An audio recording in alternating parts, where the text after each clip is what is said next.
Assalamualaikum warahmatullahi wabarakatuh. Perkenalkan, nama saya Rizky Rama Putri, NPM 19751056, program studi D3 Agribisnis Politeknik Negeri Lampung. Di sini saya akan memenuhi tugas mata kuliah Manajemen Pemasaran dengan tugas mempresentasikan tugas terkait elemen strategi pemasaran produk pangan skala multinasional, regional, dan lokal. Pertama, saya akan menjelaskan elemen strategi pemasaran. Elemen strategi pemasaran menurut pakar pemasaran Korea dalam Ciptono 1997 dibagi menjadi 5, yaitu yang pertama, penelitian pasar. Penelitian pasar dimulai dengan melakukan segmentasi pasar dan kemudian memilih pasar sasaran yang paling memungkinkan untuk dilayani oleh perusahaan. Penelitian ini berguna untuk mengetahui apakah pasar yang kita bidik benar-benar bagus. Yang kedua, perencanaan produk.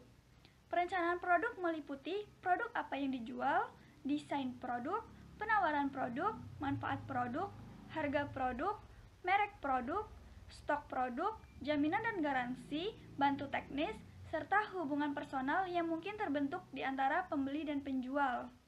Yang ketiga, penetapan harga. Sebelum menentukan harga jual, penting untuk melakukan perbandingan harga dengan kompetitor. Yang keempat, sistem distribusi. Distribusi adalah kegiatan penyaluran barang dan jasa dari produsen ke konsumen. Selain itu, distribusi juga merupakan usaha untuk menambah nilai guna suatu barang atau jasa. Dan terakhir yang kelima, komunikasi pemasaran atau promosi. Komunikasi pemasaran atau promosi meliputi periklanan, personal selling, promosi, direct marketing, dan public relation.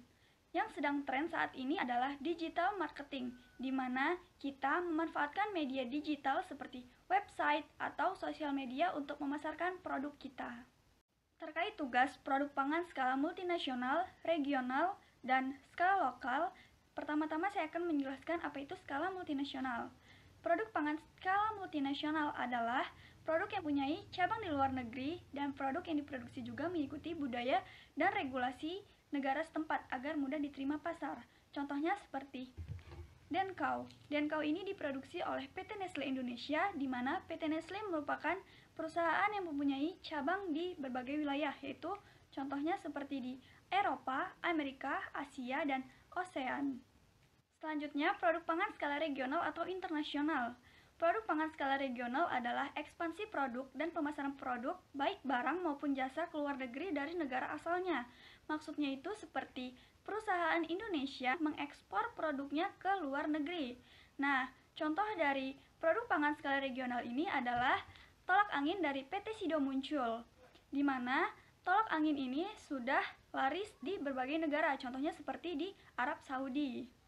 Yang terakhir, produk pangan skala lokal. Produk pangan lokal diolah dari bahan baku lokal. Produk lokal juga berkaitan erat dengan budaya lokal setempat.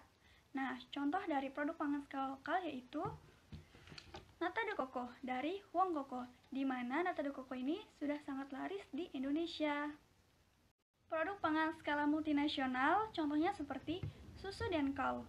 Susu Denkau ini diproduksi oleh PT Nestle Indonesia. Perusahaan Nestle merupakan perusahaan yang menjamah konsumen dari segala usia, mulai dari balita sampai manula, dengan tetap menghasilkan produk yang mempunyai kandungan gizi yang dapat menyehatkan para konsumennya.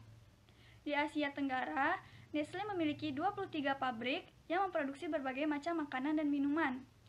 Kantor cabang Nestle terbagi dalam 3 wilayah, yaitu di wilayah Eropa, Amerika, dan wilayah Asia, Oseania, Afrika.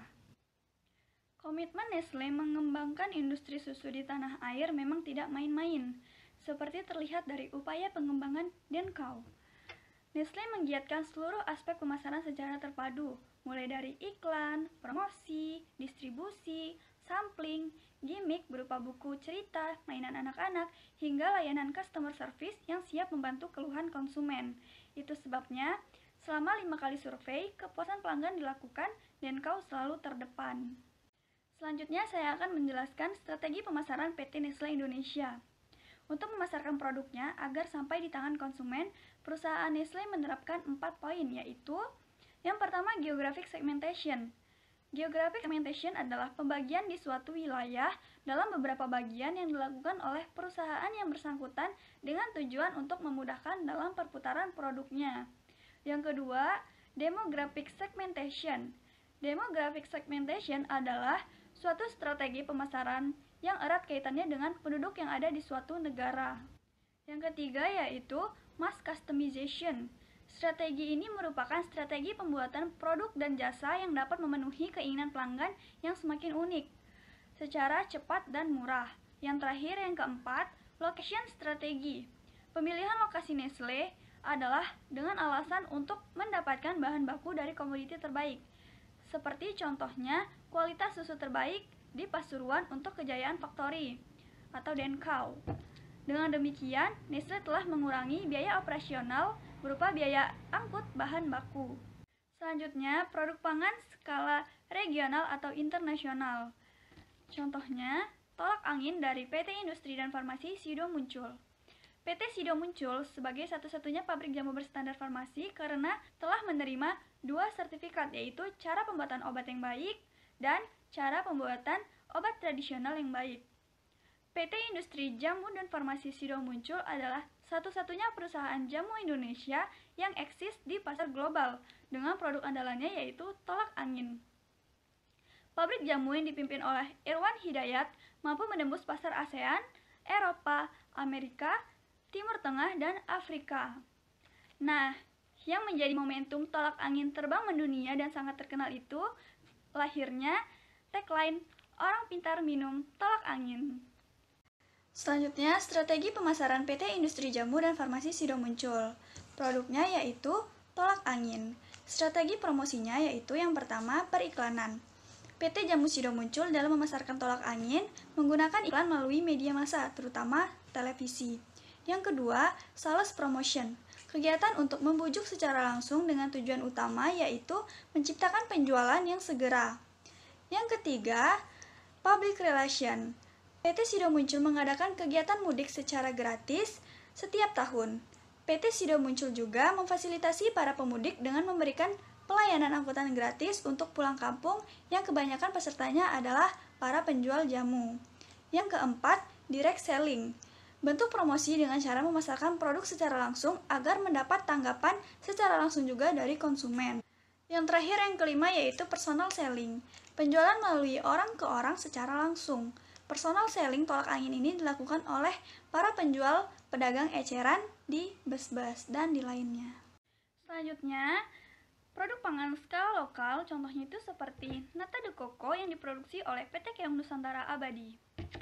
PT Keong Nusantara Abadi adalah suatu perusahaan yang bergerak di bidang industri minuman. Bahan baku utamanya berasal dari air kelapa yang telah diproses dan kemudian diberi merek Nata de Coco atau Wong Coco. Memiliki pabrik yang berlokasi di Desa Bumisari, Kecamatan Natar, Kabupaten Lampung Selatan, dengan menempati lahan seluas 7.200 meter persegi. Lokasi tersebut sudah termasuk kantor pusat dan administrasi pembayaran. Nata de Coco rasa koko pandan ini mirip makanan penutup jeli, berwarna putih transparan dengan tekstur kenyal yang dihasilkan dari fermentasi jus kelapa. Wong Coco Nata de Coco terbuat dari air kelapa pilihan yang diproses secara higienis dengan gula murni 100% dan tanpa memanis buatan.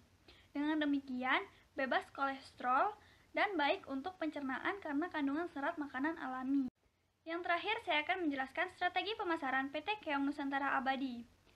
Kebijakan perusahaan itu ada 3, yaitu kebijakan produk, kebijakan harga, dan kebijakan promosi. Selanjutnya, kegiatan promosinya. Ada 3, yaitu penjualan perseorangan, periklanan, dan kebijakan distribusi. Mungkin itu saja yang dapat saya presentasikan tugas terkait elemen strategi pemasaran produk pangan skala multinasional, skala regional, dan skala lokal. Apabila ada kesalahan kata, saya mohon maaf. Saya akhiri, wabillahi taufiq wal hidayah. Wassalamualaikum warahmatullahi wabarakatuh. Terima kasih.